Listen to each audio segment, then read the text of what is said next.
ಪ್ರೈಸಲೋ alleluia. ಈ ಸಮಯದಲ್ಲಿ ನಾವು ಸತ್ಯವೇದದಿಂದ ಒಂದು ಸತ್ಯಾಂಶವನ್ನು ನಾವು ಗ್ರಹಿಸಿಕೊಳ್ಳೋಣ. ಯೋಹಾನನ ಬರೆದ ಸುವಾರ್ತೆ 3ನೇ ಅಧ್ಯಾಯ 16ನೇ ವಾಕ್ಯ. ದೇವರ ಲೋಕದ ಮೇಲೆ ಎಷ್ಟೋ ಪ್ರೀತಿಯನ್ನಿಟ್ಟು ತನ್ನ ಒಬ್ಬನೇ ಮಗನನ್ನು ಕೊಟ್ಟನು. ಆತನನ್ನು ನಂಬುವ ಒಬ್ಬನಾದರೂ ನಾಶವಾಗದೆ ಎಲ್ಲರೂ ನಿತ್ಯ ಜೀವವನ್ನು ಪಡೆಯಬೇಕೆಂದು ಆತನನ್ನು ಕೊಟ್ಟನು. ರೈಟ್.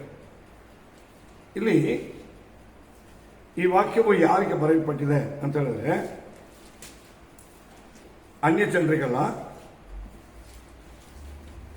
ದೇವರನ್ನ ರಕ್ಷಕನಾಗಿ ಯೇಸುವನ್ನು ಕರ್ತನಾಗಿ ಅಂಗೀಕರಿಸಿಕೊಂಡಿರುವಂತ ಭೂಮಿಯ ಮೇಲಿರುವಂತ ಎಲ್ಲಾ ದೇವ ಜನರಿಗೆ ಮಾತ್ರವೇ ಬರೆಯಲ್ಪಟ್ಟಿರುವ ಒಂದು ಸತ್ಯಾಂಶ. ಇದನ್ನು ತುಂಬಾ ಸಮಯದಲ್ಲಿ ಜನರು ಏನ್ ಮಾಡ್ತಾರೆ ಅಂದ್ರೆ ಲೋಕಕ್ಕೆ ಎಂಬುದಾಗಿ ತಿಳ್ಕೊಂತಾರೆ. ಆದರೆ ಇದು ಸತ್ಯಾಂಶ ಆಗಿಲ್ಲ. ಹೇಗಿದೆ ಅಂತ ಹೇಳಿದ್ರೆ ಒಂದು ಮತ್ತೊಂದು ಸಾರಿ ಕೂಡ ದೇವರು ಲೋಕದ ಮೇಲೆ ಪ್ರೀತಿ ಇಟ್ಟಿದ್ದಾರೆ. ಆದ್ರೆ ಈ ಲೋಕವು ಅಂತ ಹೇಳೋದು ಯಾರು ಅಂತ ಹೇಳಿದ್ರೆ ಅದು ದೇವರ ಮಕ್ಕಳನ್ನು ಮಾತ್ರ ಗುರುತಿಸುತ್ತೆ. ಅಲ್ಲೇಲೂಯಾ. ಒಂದ್ ವೇಳೆ ಭೂಮಿಯೋ ಅದರಲ್ಲಿರುವ ಸೃಷ್ಟಿಗಳು ಅದರಲ್ಲಿರುವ ಯಾವ ದೇವರೇನು ಮಾಡಿಲ್ಲ, ಲೋಕ ಎಂಬುದಾಗಿ ಹೇಳಲ್ಲ. ಲೋಕವು ಎಂದು ಹೇಳುವಾಗ ಭೂಮಿ ಮೇಲೆ ವಾಸವಾಗಿರುವಂತ ಜನರು ಎಂಬುದಾಗಿರುವ ಅರ್ಥವೇ ಬೈಬಲ್ ಹೇಳಲ್ಪಟ್ಟಿರೋದು. ಈ ಲೋಕಕ್ಕೆ ಸಂಬಂಧಪಟ್ಟಿರುವವುಗಳ ಮೇಲೆ ಪ್ರೀತಿ ಇರಬೇಡ, ಲೋಕದಲ್ಲಿ ಉಂಟಾಗಿರುವವುಗಳನ್ನ ಪ್ರೀತಿ ಮಾಡಬೇಡ ಎಂಬುದಾಗಿ ಹೇಳ್ತಾರೆ. ಅಂದ್ರೆ ಇವನ್ನೆಲ್ಲ ಬೈಬಲ್ ಪ್ರಕಾರವಾಗಿ ನೋಡಿದ್ರೆ ದೇವರ ಭೂಮಿಯನ್ನು ಇದರಲ್ಲಿರುವ ಸಮಸ್ತವನ್ನು ಯಾರಿಗಾಗಿ ಸೃಷ್ಟಿ ಮಾಡಿದ್ರು ಅಂತ ಹೇಳಿದ್ರೆ ಮೊದಲು ದೇವದೂತರಿಗೆ, ಸೆಕೆಂಡ್ ಅದನ್ನ ಮನುಷ್ಯ ಕೈ ಕೊಡ್ತಾರೆ. ಆದರೆ ಇದನ್ನು ನಾವು ಯೋಚಿಸುವಾಗ ಈ ಲೋಕವು ಅಂದರೆ ಭೂಮಿಗೆ ಸಂಬಂಧಪಟ್ಟ ಕಾರ್ಯವನ್ನು ಕುರಿತು ನಾವು ಗಮನಿಸುವಾಗ ಅದು ಯಾರಿಗಂದ್ರೆ ನಮಗೆ ಎಂಬುದನ್ನು ನಾವು ಗುರುತಿಸಬೇಕು. ಆದರೆ ಇಲ್ಲಿ ದೇವರು ಲೋಕದ ಮೇಲೆ ಎಷ್ಟೋ ಪ್ರೀತಿಯನ್ನು ಇಟ್ಟು, ಮೊದಲದಾಗಿ ಆದಿಕಾಂಡದಲ್ಲಿ ಓದುವಾಗ ಭೂಮಿಯಲ್ಲಿರುವ ಎಲ್ಲವನ್ನ ತಿದ್ದುಪಡಿಸಿ ಅದು ಆದಾಮನ ಕೈಯಲ್ಲಿ ಕೊಟ್ಟು ಬಂದ ಮೇಲೆ ನೀವು ಇದನ್ನು ತುಂಬಿಕೊಂಡು ಅನುಭವಿಸಿ ಸಂತೋಷವಾಗಿರಿ ಅಂತ ಹೇಳ್ತಾರೆ. ಹಾಗಾದ್ರೆ ಲೋಕವು ಎಂಬುದು ಯಾವುದು ಅಂತ ಹೇಳಿದ್ರೆ ದೇವರಿಗೆ ಆದಾಮ ನಾವು ಇಬ್ಬರೇ. ಅಲ್ಲೇಲೂಯಾ. ಅದಕ್ಕೆ ಅವರು ಡೈಲಿ ಏನೇ ತೋಟದಲ್ಲಿ ಇವರ ಹತ್ರ ಮಾತಾಡಕ್ಕೆ ಬರ್ತಾರೆ. ಅಲ್ಲಿ ಜೀವವೃಕ್ಷದ ಹಣ್ಣುಗಳು ಇಲ್ಲ ದೇವತು ಇದೆಲ್ಲ ಅದಕ್ಕೆ ಅವ್ರಿಗೆ ಇಂಪಾರ್ಟೆಂಟ್ ಇಲ್ಲ. ಅವ್ರಿಗೆ ಬೇಕಾಗಿರೋದು ಆದಾಮ ನಾವು ಇಬ್ಬರು. ಆಮೇಲೆ ನೀವು ಬೈಬಲ್ ನೋಡಿ, ಇವರು ದೇವರ ಮಾತನ್ನು ಮೀರಿದ ಮೇಲೆ ಇವರ ನಿಮಿತ್ತವಾಗಿ ಭೂಮಿ ಶ್ರಮಿಸಲ್ಪಟ್ಟಿದೆ, ಲೋಕ ಅಲ್ಲ. ಅಲ್ಲೇಲೂಯಾ. ಲೋಕವು ಶ್ರಮಿಸಲ್ಪಟ್ಟಿಲ್ಲ, ಭೂಮಿ ಶ್ರಮಿಸಲ್ಪಟ್ಟಿದೆ. ಭೂಮಿ ಶ್ರಮಿಸಲ್ಪಟ್ಟಾಗ ಏನಾಯ್ತು ಅಂತ ಹೇಳಿದ್ರೆ ಕೆಟ್ಟದ್ದು ಉಟ್ಕೊಳ್ತು. ಅಲ್ಲೇಲೂಯಾ. ಈ ಕೆಟ್ಟ ಸ್ವಭಾವ ಗುಣಗಳಿರುವಂತ ಕಾರ್ಯ ಎಲ್ಲವೂ ಅದು ಭೂಮಿಯಿಂದ ಉಟ್ಕೊಂಡಿರೋದು. ಅದಕ್ಕೆ ದೇವರು ಹೇಳ್ತಾರೆ ಲೋಕದ ಮೇಲೆ ಎಷ್ಟೋ ಪ್ರೀತಿ ಇತ್ತು. ಅಂದ್ರೆ ದೇವರಿಗೆ ಒಂದು ಲೋಕ ಇತ್ತು. ಆ ಲೋಕ ಏನ್ ಗೊತ್ತಾ, ಬೈಬಲ್ ಇರ್ತದೆ. ಅದನ್ನು ಕೂಡ ನಿಮ್ಗೆ ನೆನಪು ತಂದ್ಬಿಡ್ತೇನೆ. ಆದಿಕಾಂಡದಲ್ಲಿ ನಾವು ನಮ್ಮ ಹೋಲಿಕೆಗೆ ಸರಿಯಾಗಿ ನಮ್ಮ ರೂಪದಲ್ಲಿ ಮನುಷ್ಯರನ್ನ ಉಂಟು ಮಾಡೋಣ. ಆದಿಕಾಂಡ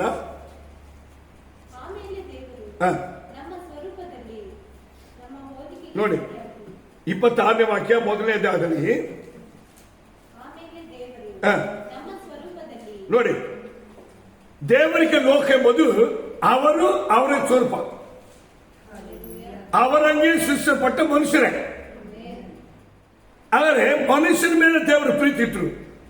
ಅದಕ್ಕೆ ಮನುಷ್ಯರನ್ನ ತನ್ನ ಸ್ವರೂಪಕ್ಕೆ ತನ್ನ ಹೋಲಿಕೆಗೆ ಸರಿಯಾಗಿ ಸೃಷ್ಟಿ ಮಾಡಿದ್ರು. ಈಗ ಲೋಕದಲ್ಲಿರುವ ನಮ್ಮನ್ನು ನಾವು ಯೇಸು ಮೇಲೆ ವಿಶ್ವಾಸವಿಟ್ಟು ನಾವು ಆತನ ಅಂಗೀಕರಿಸಿಕೊಂಡಾಗ ನಮ್ಮನ್ನು ಮಕ್ಕಳಾಗಿ ಒಪ್ಪಿಕೊಂಡಿರೋದು. ಸೆಕೆಂಡ್, ನಮ್ಮನ್ನು ಆತನ ಸ್ವರೂಪದಂತೆ ಆತನಂತೆ ಆಗಬೇಕೆಂಬುದಾಗಿ ಒಂದು ಪ್ರಮಾಣವನ್ನು ಕೊಟ್ಟು ಯಾರಾದರೂ ಸರಿ ಕ್ರಿಸ್ತನಲ್ಲಿದ್ದರೆ, ಬಂದರೆ, ಒಪ್ಪಿಕೊಂಡ್ರೆ, ಸ್ವೀಕಾರ ಮಾಡಿಕೊಂಡ್ರೆ, ನಡೆದ್ರೆ ಅವನು ನೂತನ ಸೃಷ್ಟಿ ಆಗ್ತಾನೆ. ಆದರೆ ದೇವರ ಉದ್ದೇಶ ಏನಂದ್ರೆ ನಮ್ಮನ್ನು ಕುರಿತು ನಮ್ಮನ್ನೇ ದೇವರು ಲೋಕ ಎಂಬುದಾಗಿ ಹೇಳ್ತಾರೆ. ನಾವಿಲ್ಲ ದೇವರಿಗೆ ಈ ಲೋಕದಲ್ಲಿ ಬೇರೆ ಏನು ಬೇಕಾಗಿಲ್ಲ. ನೀವು ಕೇಳ್ರಿ, ನಿಮಗೆ ಗೊತ್ತಿರುವ ಒಂದು ಸತ್ಯಾಂಶ 6ನೇ ಅಧ್ಯಾಯದಲ್ಲಿ ಏನಿರ್ತದೆ, ಆದಿಕಾಂಡದಲ್ಲಿ ಮನುಷ್ಯರೆಲ್ಲ ಏನ್ ಮಾಡಿದ್ರೆ ಕೆಟ್ಟದ್ದು ಮಾಡಿಕೊಂಡ್ರು. ಹೌದಲ್ಲ? ಮನುಷ್ಯ ಕೆಟ್ಟ ಮಾಡಿದ ಮನುಷ್ಯರ ಮಾತನ್ನು ಆಲಿಸ್ಬೇಕು. ಅವರು ಮನುಷ್ಯರ ಮಾತನ್ನು ಆಲಿಸ್ಬೇಕಾಯ್ತು. ಏನ್ ಹೇಳ್ತಾರೆ? ಮನುಷ್ಯರ ಕೆಟ್ಟತನವು ಹಾ ಭೂಮಿಯ ಮೇಲೆ ಹಾ ಹೆಚ್ಚಾಗಿರುವುದನ್ನು ಹಾ ಅವರ ಹೃದಯದಲ್ಲಿ ಹಾ ಯೋಚಿಸುವುದೆಲ್ಲವೂ ಹಾ ಯಾವಾಗಲೂ ಹಾ ಬರೀ ಕೆಟ್ಟದಾಗಿರುವುದು. ಇರಿ, ಮನುಷ್ಯ ಎಲ್ಲರೂ ಕೆಟ್ಟವರಾಗಿದ್ರು. ಈಗ ಒಂದೇ ಸಾರಿ ಇವರೆಲ್ಲ ಏನ್ ಮಾಡ್ಬೇಕು? ಅಳಿಸಿಬಿಡ್ಬೇಕಾಯ್ತು. ಆದ್ರೆ ಒಬ್ಬನನ್ನು ಆರಿಸ್ಕೊಂಡು ಅವನು ಉಳಿಸ್ತಾರೆ, ಒಂದು ಕುಟುಂಬನ ಉಳಿಸ್ತಾರೆ. ಆಗ ದೇವರಿಗೆ ಒಬ್ಬನು ಒಂದು ಕುಟುಂಬನೇ ಲೋಕ. ಅಲ್ಲೇಲೂಯಾ. ಆ ಕುಟುಂಬ ಲೋಕ ಇವತ್ತು ರಕ್ಷಣೆ ಮಾಡಿದ್ರೆ ದೇವರ ಮಕ್ಕಳಾಗಿವ ನೀವು ನಾವೇ ಇದನ್ನ ಅರ್ಥ ಜೀವನ ಮಾಡಬೇಕು. ಆಗ ದೇವರಿಗೆ ಲೋಕ ಯಾರು? ಈ ಪ್ರಪಂಚಕ್ಕಿನ ಈ ಲೋಕದ ಎಲ್ಲ ಸೃಷ್ಟಿಕಿನ ದೇವರು ನಮ್ಮನ್ನೇ ಹೆಚ್ಚಾಗಿ ಪ್ರೀತಿ ಮಾಡಿರೋರು. ಅದಕ್ಕೆ ದೇವರು ಹೇಳ್ತಾರೆ, ಈ ಪ್ರೀತಿ ಮಾಡಿದ ಈ ಮನುಷ್ಯರೆಲ್ಲಾರು ಅವರನ್ನು ಕೆಡಿಸಿಕೊಂಡು ದೇವರ ಕೋಪಕ್ಕೆ ಒಳಪಟ್ಟು ಕೂಡ ಎಲ್ಲ ಅಳಿಸ್ಬಿಟ್ಟಿಲ್ಲ. ಆದ್ರೆ ಏನ್ ಮಾಡ್ತಾರೆ? ಒಬ್ಬನ್ನು ಉಳಿಸ್ಕೊಳ್ತಾರೆ, ಒಂದು ಕುಟುಂಬವನ್ನು ಉಳಿಸ್ಕೊಳ್ತಾರೆ. ಈ ಕುಟುಂಬವೇ ದೇವರ ಸಭೆ ಎಂಬ ದೇವರ ಮಕ್ಕಳೆಂಬ ಕುಟುಂಬ. ಇದುವೇ ರಕ್ಷಣೆ, ತನ್ನ ಕುಟುಂಬದ ರಕ್ಷಣೆಗೋಸ್ಕರವಾಗಿರುವಂತಹ ಜೀವನವು. ಅದರ ದೇವರು ನಮ್ಮನ್ನ, ನಮ್ಮ ಕುಟುಂಬವನ್ನ ಅವರಿಗಾಗಿ ಉಳಿಸಿಕೊಂಡಿದ್ದಾರೆ. ಅಲ್ಲೇಲೂಯಾ. ಹಾಗಾದ್ರೆ ನೀವು ಅವರಿಗಾಗಿ ಉಳಿಸಿ ಅವರ ಮೂಲಕವಾಗಿ ಸ್ಥಾಪಿಸಲ್ಪಟ್ಟು ಅವರಿಗಾಗಿರುವಂತ ಅವರಿಗೆ ಬೇಕಾಗಿರುವ ಲೋಕವು ನೀವು. ಇದನ್ನು ನಾವು ಅರಿಬೇಕು. ತುಂಬಾ ಸಮಯದಲ್ಲಿ ನಾವು ಲೋಕದ ಕಡೆಗೆ ತಿರುಗಿ ಅವ್ರು ಬೇಕು ಇವ್ರು ಬೇಕು ಅನ್ಬೇಕು ಅಂತ ಇಲ್ಲ ಪ್ರಿಯರೇ. ನಾವು ದೇವರಿಗೆ ಬೇಕು, ಅದಕ್ಕೆ ದೇವರು ನಮ್ಮನ್ನು ಅಂದ್ಕೊಂಡಿರೋದು. ಇದನ್ನು ಸರಿಯಾಗಿ ಗ್ರಹಿಸಿಕೊಂಡ್ರೆ ದೇವರಿಗಿನ ದೊಡ್ಡದು ಯಾರಿಲ್ಲ ಎಂಬುದಾಗಿ ವಿಶ್ವಾಸ ಖಂಡಿತವಾಗಿ ಜೀವನ ಮಾಡ್ತಾರೆ. ಇದು ಇವತ್ತು ಜನರಿಗೆ ಯಾಕೆ ಅರ್ಥ ಆಗಿಲ್ಲ ಅಂದ್ರೆ, ದೇವರಿಗಿನ ದೊಡ್ಡವರು ನನಗೆ ಏನಲ್ಲ ಎಂಬುದಾಗಿರುವ ಆ ಪ್ರೀತಿಯಲ್ಲಿ ಬರ್ಬೇಕೆಂಬುದೇ ದೇವರಿಗೆ ಇಷ್ಟ. ನಮ್ಮನ್ನು ಸೈತಾನ ಏನ್ ಮಾಡ್ತಾ ಗೊತ್ತಾ? ಹಣಕ್ಕಿನ, ಜನಕ್ಕಿನ, ಈ ಪ್ರಪಂಚಕ್ಕಿನ ಅದಕ್ಕಿನ ದೊಡ್ಡದು ಏನಿಲ್ಲ ಎಂಬುದಾಗಿ ದೇವರ ಒಂದು ಸೈಡಿಗಿಟ್ಟು ಪ್ರಪಂಚವನ್ನ ಮುಂದೆ ತಂದಿರ್ತಾನೆ. ಇದುವೇ ಯೇಸು ಭೂಮಿಗೆ ಬಂದಾಗ ಸೈತಾನ ಲೋಕದಿರುವ ಎಲ್ಲವೂ ಏನ್ ಮಾಡ್ತೀನಿ? ನಿನಗೆ ಕೊಡ್ತೀನಿ. ಆದ್ರೆ ಆ ದೇವರನ್ನ, ದೇವರ ಮಾತುಗಳನ್ನ, ದೇವರ ಆಲೋಚನೆ ತಳ್ಳಿಬಿಟ್ಟು ನನ್ನ ಮಾತು ಕೇಳಬೇಕು. ಅಲ್ಲೇಲೂಯಾ. ಹಾಗಾದ್ರೆ ದೇವರಿಗೆ ನಾವೇ ಲೋಕ, ಆದ್ರೆ ದೇವರಿಗೆ ನಾವೇ ಅವರಿಗೆ ಬೇಕಾಗಿರುವವರು. ಆದ ಕಾರಣ ದೇವರೇ ಸ್ವರ್ಗದಿಂದ ಭೂಮಿಗೆ ಬಂದಿದ್ದಾರೆ. ಯಾರಿಗಾಗಿ? ನಮ್ಮನ್ನು ರಕ್ಷಿಸುವುದಕ್ಕೋಸ್ಕರವಾಗಿ. ಅದುವೇ ಯೋಗನ ಬರೆದ ಸ್ವಾರ್ಥ 3ನೇ ಅಧ್ಯಾಯ 14ನೇ ವಾಕ್ಯ ಏನ್ ಹೇಳ್ತದೆ?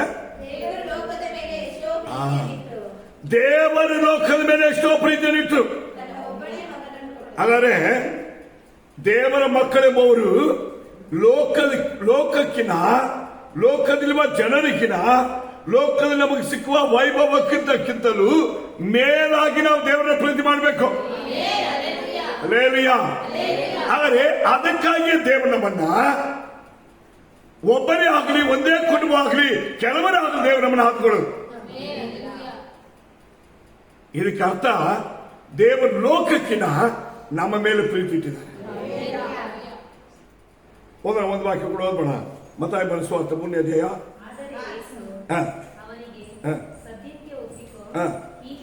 15ನೇ ವಾಕ್ಯ. ಹೀಗೆ ನಾವು ಎಲ್ಲ ನೀತಿ ನೆರವೇರಿಸತಕ್ಕದ್ದಾಗಿದೆ ಎಂದು ನೋಡಿ, ಹೇಳಿದಾಗ ಆತನು ಇಲ್ಲಿ ಮೊಟ್ಟ ಮೊದಲಾಗಿ ನೀತಿ ಎಂಬುದಾಗಿ ಹೊಸ ಬಳಿ ಸ್ಟಾರ್ಟಿಂಗ್ ಮಾಡ್ಬೇಕಾದ್ರೆ ನಾವು ಬರುವಂತ ಮೊದಲನೇ ಅಂಶ ಇದೆ.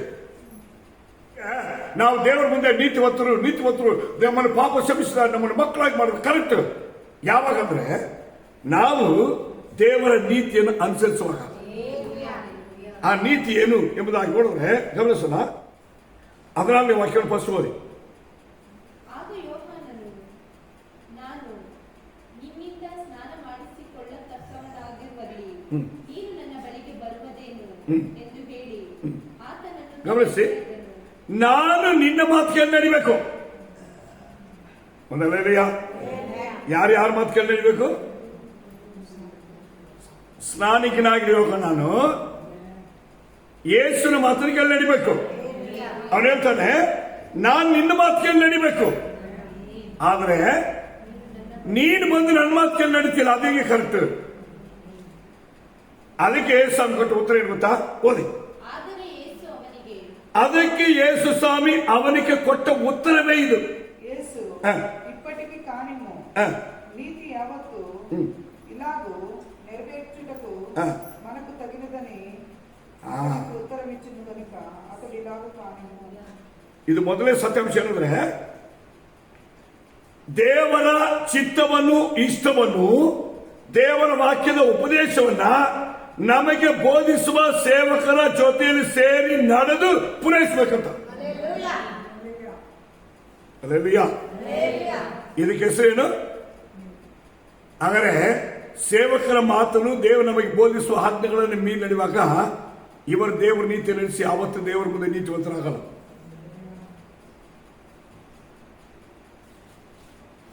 ಈಗ ನಾನು ಪಾಪನೇ ಮಾಡಲ್ಲ, ತಪ್ಪೇ ಮಾಡಲ್ಲ ಅಂತ ಹೇಳಿದ್ರೆ ನಾವು ನೀತಿವಂತರ ಆಗಲ್ಲ, ಆಗ್ಬಿಡ್ತೀವಿ ಎಂಬುದಾಗಿ ಯಾರು ಒಪ್ಕೊಳ್ಳೋಕೆ ಭೂಮಿಯಲ್ಲಿ ಸಾಧ್ಯನೇ ಇಲ್ಲ. ಯಾಕೆ ಗೊತ್ತಾ? ಹಾಗಂದ್ರೆ ನಮಗಿಂತ ಮುಂಚೆ ಲೋಕ ಜನರು ಹೋಗ್ಬಿಡ್ತಾರೆ ಪರಲೋಕಕ್ಕೆ. ಯಾಕೆ ಗೊತ್ತಾ? ಅವರು ನಮಗಿನ ಒಳ್ಳೆ ಕಾರ್ಯ ಮಾಡುವರಿದ್ದಾರೆ. ಇಲ್ಲಿ ದೇವರ ದೃಶ್ಯ ನೀತಿ ಎಂಬುದು ದೇವರ ಸೇವಕರ ಜೊತೆಯಲ್ಲಿ ಸೇರಿ ಎಲ್ಲಾ ವಿಧವಾಗಿರುವ ದೇವರ ನಿಯಮಗಳನ್ನ ಅನುಸರಿಸಿ ನೆರವೇರಿಸುವುದೇ ನೀತಿವಂತರು. ಆದರೆ ಇಲ್ಲಿ ನಾವು ನೋಡ್ತೀವಿ, ನೋಹನು ನೀತಿವಂತರಾಗಿದ್ದಂತೆ. ಯಾರಾಗಿದ್ದ? ಗಮನಿಸೋಡಿ. ಯಾಕೆ ಅವನು ಒಬ್ಬನ್ನ ಅವನ ಕುಟುಂಬನ ದೇವರ ಪ್ರೀತಿ ಮಾಡೋದಕ್ಕೆ ಕಣ್ಣು ತೋರಿಸಿದ್ರೆ, ಅವನು ದೇವರ ಮಾತನ್ನ ದೇವರ ಯೋಚನೆಗಳನ್ನ ಕೇಳಲಿಕ್ಕೆ ರೆಡಿ ಇದ್ರಂತೆ. ಬೇರೆ ಯಾರಿಗೂ ಇಷ್ಟ ಇಲ್ಲ. ಅದರ ಅರ್ಥ ಉಳಿದ ಜನಕ್ಕೆಲ್ಲ ಪ್ರಪಂಚಕ್ಕೆ ತಕ್ಕಾಗಿ ನಡಿಬೇಕಂತ ಆಸೆ, ಆದರೆ ಇವನಿಗೆ ಮಾತ್ರ ದೇವರ ಮಾತಿನಂತೆ ನಡಿಬೇಕೆಂಬ ಆಸೆ. ಇದೇ ವ್ಯತ್ಯಾಸ. ಆದರೆ ನಾವು ಇದನ್ನು ನೋಡ್ಬೇಕಾದ್ರೆ ದೇವರ ಮೇಲೆ, ಹಾಗಾದ್ರೆ ದೇವರ ಲೋಕದ ಮೇಲೆ ಎಷ್ಟೋ ಪ್ರೀತಿ ಇಟ್ಟಿದ್ದಾರ, ಆ ಪ್ರೀತಿ ನಮ್ಮ ಮೇಲೆ ಇಟ್ಟಿರೋದಕ್ಕೆ ಕಾರಣ ನಮ್ಮಲ್ಲಿ ಆ ಪ್ರೀತಿ ಉಳ್ಕೋಬೇಕಂದ್ರೆ ನನಗೆ ಲೋಕವು ಲೋಕದ ಜನರು ಹೇಗೆ ನಡೆದ್ರು ಅದ್ರ ಬಗ್ಗೆ ಚಿಂತೆ ಇಲ್ಲ. ನಾನು ನನ್ನ ದೇವರ ದೃಷ್ಟಿಯಲ್ಲಿ ಸರಿಯಾಗಿ ನಡಿಬೇಕು. ಅದನ್ನು ದೇವರ ಸೇವಕರು ನಮಗೆ ಏನ್ ಬೋಧನೆ ಮಾಡಿ ನಮ್ಮನ್ನು ನಡೆಸ್ತಾರೋ ಹಾಗೆ ನಾವು ನಡಿಬೇಕೆಂಬುದಾಗಿ ನಾವು ನಡ್ಕೊಳ್ಳುವುದೇ ದೇವರಿಗೆ ಇಷ್ಟ. ಇದುವೇ ದೇವರು ನಮ್ಮ ಮೇಲಿಟ್ಟ ಪ್ರೀತಿ. ನಾವು ದೇವರನ್ನು ಪ್ರೀತಿಸಿ ದೇವರ ಮುಂದೆ ನೀತಿವಂತರಾಗಿ ದೇವರ ಮಕ್ಕಳಾಗಿ ನಡೆಯೋಕೆ ಕ್ವಾಲಿಫಿಕೇಶನ್ ಇದೆಯಾ? ನೀವು ನೋಡಿ, ಈ ಬೈಬಲಿ ಮೋಶೆ ಕಾಲ ಸ್ಟಾರ್ಟ್ ಮಾಡಿ ನೀವು ನೋಡುವ ಸಮಯದಲ್ಲಿ ನ್ಯಾಯ ಪ್ರಮಾಣ ಕೊಡಲ್ಪಟ್ಟಿದೆ, ಒಡಂಬಡಿಕೆ ಕೊಡಲ್ಪಡುತ್ತದೆ. ಮೊದಲು ಬಿಡಾರವು ದೇವರು ವಾಸವಾಗಿರುವಂತಹ ಒಂದು ಸ್ಥಳವು ಭೂಮಿ ಮೇಲೆ ಮನುಷ್ಯರ ಮಧ್ಯದಲ್ಲಿ, ಇಸ್ರಾಯೇಲ್ ಜನರ ಮಧ್ಯದಲ್ಲಿ ಗುಡಾರ ಹಾಕಲ್ಪಡುತ್ತದೆ. ಅದ ಮೇಲೆ ದೇವರ ಆಲಯ ಕಟ್ಟಲ್ಪಡುತ್ತದೆ. ಇದು ಎಲ್ಲಾ ಜಾಗದಲ್ಲಿ ನೋಡಿದ್ರೆ ಬೈಬಲ್ ಯಾರು ಇಟ್ಟಿದ್ದಾರೆ ಅಂದ್ರೆ ದೇವರ ಆಜ್ಞೆಗಳನ್ನು ಇಟ್ಟಿದ್ದಾರೆ. ಈ ಆಜ್ಞೆಗಳನ್ನ ಕೊಡುವುದಕ್ಕೂ ದೇವರು ಸೇವಕರನ್ನ ಹಾಚ್ಕೊಳ್ತಾರೆ. ಅದರ ಸಭೆಗೆ ಜನರಿಗೆ ಬೋಧನೆ ಮಾಡೋಕ್ಕೂ ಸೇವಕರನ್ನ ಹಾಚ್ಕೊಳ್ತಾರೆ. ಅದರ ಪ್ರಕಾರವಾಗಿ ನಡೆಯುವರಿಗೆ ನೀತಿವಂತರಾಗೋದಕ್ಕೆ ಪಾಪ ಕ್ಷಮಿಸಲ್ಪಡೋದಕ್ಕೆ ಮಾರ್ಗವನ್ನು ಇಟ್ಟಿದ್ದಾರೆ. ಸೊ ನೀವು ಆದಿ ಮೊದಲುಕೊಂಡು ಈ ದಿನವರೆಗೆ ದೇವರು ತನ್ನ ಸೇವಕರ ಮೂಲಕವಾಗಿ ತಾನು ಕೊಟ್ಟಿರುವಂತಹ ಈ ಭೂಮಿಯಿರುವ ನ್ಯಾಯ ಪ್ರಮಾಣವನ್ನು ಅನುಸರಿಸಿ ನಡೆಯುವವರನ್ನೇ ತನಕ್ಕೆ ಮೆಚ್ಚುಗಳಾಗಿಟ್ಕೊಂತಾರೆ. ಅವರೇ ದೇವರ ಮುಂದೆ ನೀತಿವಂತರಾಗ್ತಾರೆ. ಹಾಗಾದ್ರೆ ದೇವರ ದೃಷ್ಟಿಯಲ್ಲಿ ನಾವು ಯಾವಾಗ ನೀತಿವಂತರಾಗ್ತೀವಿ ಅಂದ್ರೆ, ನಾವು ನಮಗೆ ಬೋಧಿಸಿ ನಮಗೆ ಆಜ್ಞಾಪಿಸುವಂತ ದೇವರ ವಾಕ್ಯದ ಉಪದೇಶವನ್ನ ಸೇವಕರೊಂದಿಗೆ ಸೇರಿ ನಡೆಯುವಾಗ ನಾವು ನೀತಿವಂತರಾಗ್ತೀವಿ. ಇದನ್ನು ಯೇಸು ಸ್ವಾಮಿ ಹೊಸ ಒಡಂಬಡಿಕೆಯಲ್ಲಿ ಪ್ರಕಟಣೆ ಮಾಡ್ತಾರೆ. ಹಲ್ಲೆಲೂಯಾ. ಅವರು ಪ್ರಕಟಣೆ ಮಾಡಿದಾಗ ಏನ್ ಹೇಳ್ತಾರೆ ಅಂದ್ರೆ, ಗಮನಿಸಿ, ಹಾಗೆ ನಾವು ಬರುವಾಗ ನಮ್ಮನ್ನೇನ್ ಮಾಡ್ತಾರೆ ಅಂದ್ರೆ ಒಂದು ಅದ್ಭುತವಾಗಿರೋ ವಾಗ್ದಾನವನ್ನು ಕೊಡ್ತಾರೆ. ಏನು? ಅದೇ ಮೂರನೇ ಯೋನ ಬರೆದ ಮೂರನೇ ಅಧ್ಯಾಯ 16ನೇ ವಾಕ್ಯದಲ್ಲಿ ಇರ್ತದೆ. ತಿರುಗಿ ಹೋಗ್ಬಿಡಿ, ದೇವರು ಲೋಕದ ಮೇಲೆ ಎಷ್ಟೋ ಪ್ರೀತಿ ಕಡೆ ಭಾಗ ಆತನನ್ನು ನಂಬುವ ಒಬ್ಬನಾದರೂ ಹಾ. ನಾಶವಾಗದೆ. ಅಲ್ಲೇ ನಿಲ್ಲಿಸು. ಯೇಸುವಿನ ಮೇಲೆ ವಿಶ್ವಾಸ ಇಟ್ಟವರು, ದೇವರನ್ನ ಯೇಸುವನ್ನ ದೇವರಾಗಿ ಒಪ್ಪಿಕೊಂಡವರು, ಆತನ ರಥದಿಂದ ಕೈಗೆ ಕೊಡಲ್ಪಟ್ಟವರು, ಆತನ ಸಭೆ ಎಂಬ ದೇಹದಲ್ಲಿ ಒಂದು ಅಂಗವಾಗಿರುವವರು, ಆತನ ಸೇವಕರೆಂಬ ಆಜ್ಞೆಗಳನ್ನ ಉಪದೇಶಗಳನ್ನ ಕೈಕೊಂಡು ನಡೆಯುವವರಿಗೆ ದೇವರು ಕೊಟ್ಟ ವಾಗ್ದಾನ ಏನು? ಒಬ್ಬರು ನಾಶವಾಗಬಾರ್ದು. Hallelujah, hallelujah. ಒಬ್ಬರು ನಾಶವಾಗದಂತೆ ಎಲ್ಲರೂ ನಿತ್ಯ ಜೀವನ ಪಡೆಯುವುದಕ್ಕೋಸ್ಕರವಾಗಿ. ಹಲ್ಲೆಲೂಯಾ. ಅದರ ಅರ್ಥ ಏನು? ನಿತ್ಯ ಜೀವವನ್ನು ಪಡೆಯುವ ತನಕ ದೇವರು ನಮ್ಮನ್ನೇನ್ ಮಾಡಲ್ಲ, ಯಾವ ಕೇಳಿಗೆ ಬಿಡಲ್ಲ. ಆಮೆನ್. ಹಲ್ಲೆಲೂಯಾ. ಹಾಗಾದ್ರೆ ದೇವರ ನಮ್ಮ ಮೇಲಿಟ್ಟ ಪ್ರೀತಿಗೆ ಅವ್ರು ಹೇಳ್ತಾರೆ, ನಾನು ನಿತ್ಯ ಜೀವನ ಪಡೆಯುವ ತನಕ ನಿನ್ನನ್ನು ಕೈ ಬಿಡಕ್ಕಲ್ಲ, ನಿನ್ನನ್ನು ಕೈ ಬಿಡದೆ ನಡೆಸೋದಕ್ಕಿದು ನಿಮ್ಮದಾಗ. ಇದನ್ನ ನಾವು ಅರ್ಥ ಮಾಡಿಕೊಂಡ್ರೆ ನಾವು ಯಾರಿಂದ ಹೋಗಿ, ಯಾರ ಸಹಾಯಕ್ಕೆ ಹೋಗಿ, ಯಾರ ಬಲದಲ್ಲಿ ಹೋಗಿ ಭೂಮಿಯಲ್ಲಿ ಜೀವನ ಮಾಡಲ್ಲ. ನನಗೆ ನನ್ನ ದೇವರು ಸಾಕು, ನನ್ನ ರಕ್ಷಣೆ ಆಗಿರುವ ಯೇಸು ಸಾಕು. ಆತ ನನ್ನನ್ನು ಕರಬಿಟ್ಟು ನಡೆಸೋದಕ್ಕೆ ಸಮರ್ಥನಾಗಿದ್ದಾರೆ. ಇದು ಈ ವಾಕ್ಯದ ಉಪದೇಶವನ್ನೇ ನೀವು ಬೈಬಲ್ ನೋಡ್ಬೇಕಾ? ಆದಿಕಾಂಡ ಮೊದಲುಗೊಂಡು ಮೊದಲನೇ ಪುಸ್ತಕ ಬಿಟ್ಟು ಎರಡನೇ ಪುಸ್ತಕ ಸ್ಟಾರ್ಟ್ ಮಾಡಿ ಇವತ್ತಿನವರೆಗೆ ಹೇಳೋದೇನು ಗೊತ್ತಾ? ನಿಮ್ಮ ಪುಸ್ತಕಗಳನ್ನು ನೋಡ್ರಿ. ನನ್ನ ಜನರನ್ನ ನಾನು ಏಕಬುದ್ಧ ದೇಶದ ಬಿಡಿಸ್ಕೊಂಡ್ ಬಂದಲ್ಲ, ಅದು ನೋಡ್ಕೊಡ್ರಿ. ಅವನ ಕೆಂಪು ಸಮುದ್ರ ದಾಟಿನ ಹೆಸರ, ಅದನ್ನ ನೋಡ್ಕೊಡ್ರಿ. ಅವರನ್ನ ಅರಣ್ಯದಲ್ಲಿ 40 ವರ್ಷ ನಡೆಸಿದ್ರ, ಅದನ್ನ ನೋಡ್ರಿ. ಅವ್ರ ಮುಂದೆ ರಾಜರು ಎಲ್ಲರೂ ಎದುರಿಂತಾಗ ಅವ್ರನ್ನ ಗೆದ್ದು ಅವ್ರನ್ನ ಜಯಿಸಾರ, ಅದನ್ನ ನೋಡ್ರಿ. ಇದನ್ನು ಯಾಕೆ ಇಷ್ಟು 1000 ವರ್ಷರಾಗಿ ಇದನ್ನೇ ಹೇಳ್ತಾರೆ. ದೇವರ ನೀತಿ ಎಂಬುದು ಸರಿಯಾಗಿ ನಡೆಯುವವರಿಗೆ ದೇವರು ಕಾಪಾಡಿ ನಿತ್ಯ ಜೀವರಿಗೆ ಕೊಂಡೊಯ್ಯರು. ಅದೇ ದೇವರ ನೀತಿ ದೇವರ ವಾಕ್ಯಕ್ಕೂ ಸಭೆಗೂ ದೇವರ ನಿಯಮಕ್ಕೆ ವಿರೋಧ ದ್ರೋಹ ಮಾಡುವಾಗ ಅವ್ರಿಗೆ ಶಿಕ್ಷೆ ಕೊಟ್ಟು ನರಕದಲ್ಲಿ ತಳ್ಳುವುದು ಕೂಡ ಅನ್ನೇ. ಅದಕ್ಕೆ ನೀತಿಯ ನ್ಯಾಯಾಧಿಪತಿ ಅಂತ. ಆಗ ನೀತಿಗೆ ನ್ಯಾಯಾಧಿಪತಿ ಅವರೇ, ನೀತಿಯ ಮಾರ್ಗದಲ್ಲಿ ನಡೆಸಿ ನಮ್ಮನ್ನು ನಿತ್ಯ ಜೀವನ ಕೊಡುವವರವರೇ.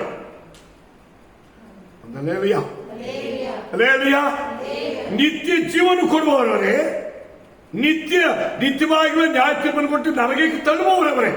ಆದ ಕಾರಣವೇ ಸತ್ಯದ ಏನು ಹೇಳ್ತಾ ಗೊತ್ತಾ? ಯೇಸು ಹೇಳ್ತಾರೆ,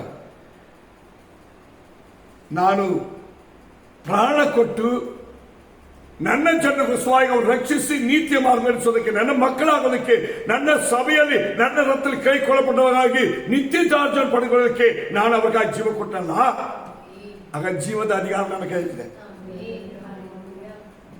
ನೀ ಪ್ರಕಟಣೆ ಪುಸ್ತಕ 1ನೇ ಅಧ್ಯಾಯ 18ನೇ ವಾಕ್ಯ ಓದುವಾಗ, ಈಗೋ 1ನೇ ಅಧ್ಯಾಯ 18ನೇ ವಾಕ್ಯ, ಸತ್ಯನು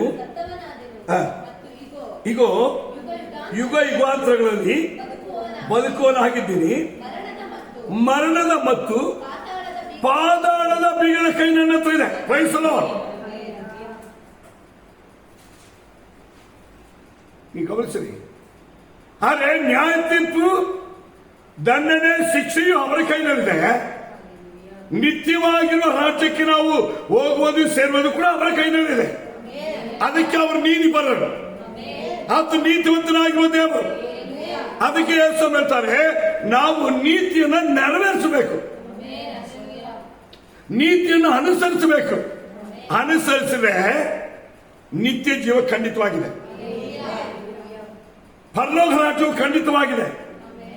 ದೇವರ ರಾಜ್ಯಕ್ಕೆ ಸೇರುವುದಕ್ಕೆ ನಮ್ಮನ್ನು ಖಂಡಿತವಾಗಿ ದೇವರೇನ್ ಮಾಡ್ತಾರೆ, ಕೈ ಬಿಡಲ್ಲ.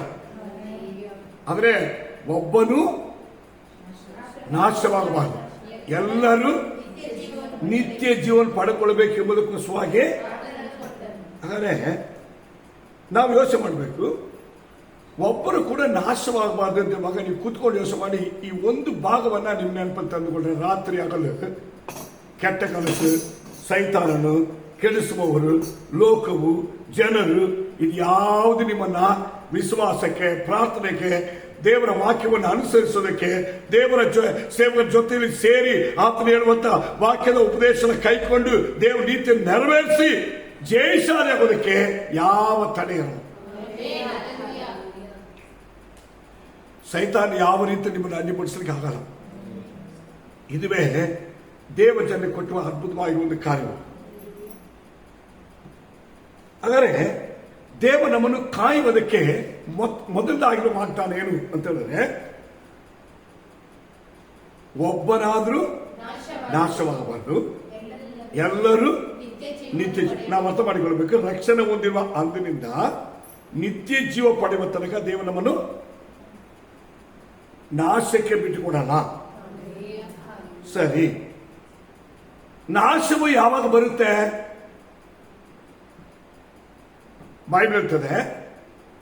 ನೀವು 1 ಕೊರಿಂಥ 11ನೇ ಅಧ್ಯಾಯ ಓದ್ಬೇಕಾದ್ರೆ, ಕ್ರಿಸ್ತನ ರಕ್ತಕ್ಕೂ ದೇಹಕ್ಕೂ ಅಂದ್ರೆ ಸಭೆಗೂ, ಶರೀರವೆಂಬ ಕ್ರಿಸ್ತನ ಸಭೆಗೂ, ರಕ್ತವೆಂಬ ಮಕ್ಕಳೆಂಬ ಆ ಸಂಬಂಧಕ್ಕೆ, ಆ ಕುಟುಂಬ ಎಂಬ ದೇವರ ಸಭೆಗೆ ದ್ರೋಹ ಮಾಡುವಾಗ ಅದು ಅವರಿಗೆ ನ್ಯಾಯ ತೀರ್ಪನ್ನು ಕೊಡುತ್ತಂತೆ.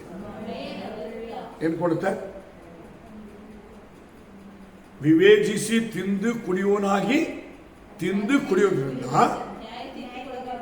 ಲಾಸ್ಟ್ ಪದ, ವ್ಯಾಧಿ, ಶೋಧನೆ, ಕಷ್ಟ ಎಲ್ಲ ಬರುತ್ತೆ. ಇದರಲ್ಲಿ ಎಚ್ಚರಿಕೆ. ಕಳೆದಾಗ ಏನ್ ಬರುತ್ತೆ? ಇರಿ, ನ್ಯಾಯ ತೀರ್ಪೇ ಬರುತ್ತೆ. ನ್ಯಾಯ ತೀರ್ಪು ಎಂಬುದು ದೇವರ ವಾಕ್ಯವನ್ನ, ಉಪದೇಶವನ್ನ, ಆಜ್ಞೆಗಳನ್ನ ಮೀರಿ ನಡಿಬೇಕು ಉಂಟಾಗುವ ಶಿಕ್ಷೆ.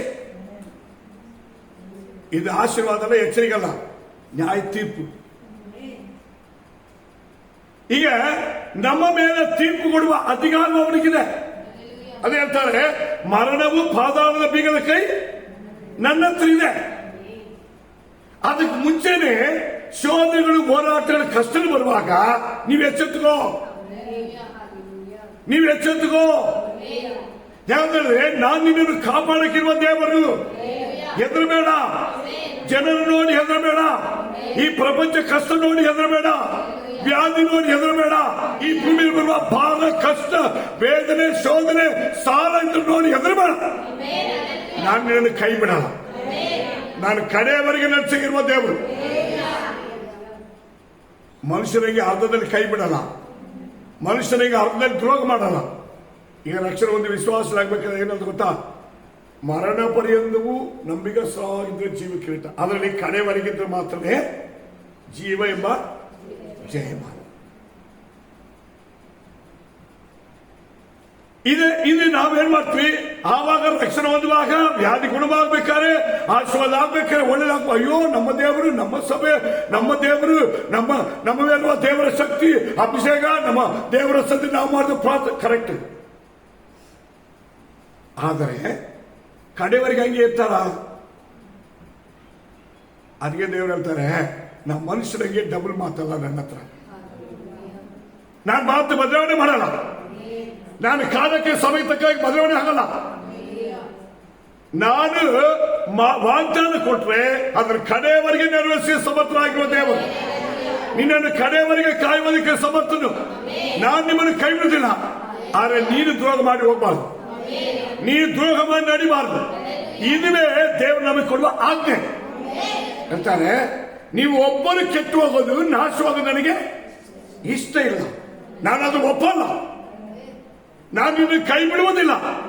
ನಿಮ್ಮ ನಿತ್ಯ ಜೀವನದವರೆಗೆ ಕೊಂಡೊಯ್ಯಕ್ಕಿರುವಂತ ದೇವರು ನಾನು. ಇದನ್ನ ನೀವು ಕರೆಕ್ಟ್ ಆಗಿ ಅರ್ಥಕೋ. ಬೈಬಲಿ ಇದು ಸಂಬಂಧವಾಗಿ ಒಂದು ಕೆಲ ವಾಕ್ಯಗಳಿದೆ, ಅದನ್ನ ನೆನಪುತ್ತೆ. ಮೊದಲಾಗಿ ಯೂದ ಪುಸ್ತಕ 24ನೇ ವಾಕ್ಯ.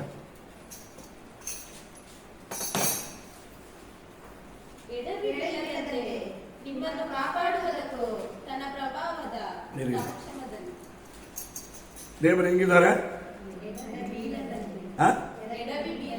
ಎಡವಿ ಬೀಳದಂತೆ ಕಾಪಾಡಕ್ಕೆ ಪ್ರಯತ್ನ. ಗಮನಿಸೋಣ, ಎಡವಿ ಬೀಳುವುದಂದ್ರೆ ಏನು? ಗಮನಿಸಿ, ನಮ್ಮನ್ನ ಎಡವಿ ಬೀಳಿಸುವುದಕ್ಕೆ ಅನೇಕ ತರವಾಗಿರುವ ಪ್ರಪಂಚದಲ್ಲಿ ಶೋಧನೆ, ಹೋರಾಟ, ಕಷ್ಟ ಬರುತ್ತೆ. ಕೆಲವು ಸಮಯದಲ್ಲಿ ನೆಂಟರಾಗ್ತಾರೆ, ಫ್ರೆಂಡ್ ಆಗ್ತಾರೆ, ಕುಟುಂಬಸ್ಥರಾಗ್ತಾರೆ, ಹಣ ಕೊಡುವರಾಗ್ತಾರೆ, ನಾವು ಹೆಚ್ಚಾಗಿ ಆದ್ಮೇಲೆ ಪ್ರೀತಿತ್ವ ಅವರಾಗ್ತಾರೆ. ಏನಕ್ಕೆ? ನಾವು ಎಡುವುದಕ್ಕೆ. ಅಂದ್ರೆ ವಿಶ್ವಾಸ ಜೀವನ, ಪ್ರಾರ್ಥನೆ ಜೀವನ, ದೇವರ ಮುಂದೆ ನಡೆಕೊಳ್ಳುವ ಜೀವನ, ದೇವರ ಸೇವಕರ ಆಜ್ಞೆ ಉಪದೇಶ ಕೇಳಿ ನಡೆಯುವಂತ ಜೀವನ, ಇದರಲ್ಲಿ ನಮ್ಮನ್ನ ಎಡಿಸೋದಕ್ಕೆ, ಕೆಡುವುದಕ್ಕೆ. ನೀವು ನೋಡಿ, ಇಷ್ಟಾ ಜನರು 6 ಲಕ್ಷ ಕುಟುಂಬ ಜನರನ್ನ ಎಷ್ಟು ಅದ್ಭುತ ಕಾರ್ಯ ಮಾಡಿದ್ರು ನಿಮ್ಗೆಲ್ಲ ಗೊತ್ತಿರುವುದೇ. ಎಷ್ಟು ಅದ್ಭುತ ಕಾರ್ಯ ಮಾಡಿದ್ರು ನೋಡಿ. ಒಂದು ದೇಶವನ್ನೇ ನಾಶ ಮಾಡಿಬಿಟ್ರು, ದೇಶದಲ್ಲಿರುವ ಸೈನ್ಯವೆಲ್ಲ ಅಳಿಸ್ಬಿಟ್ರು ಅವರ ಕಣ್ಣು ಮುಂದೆನೆ.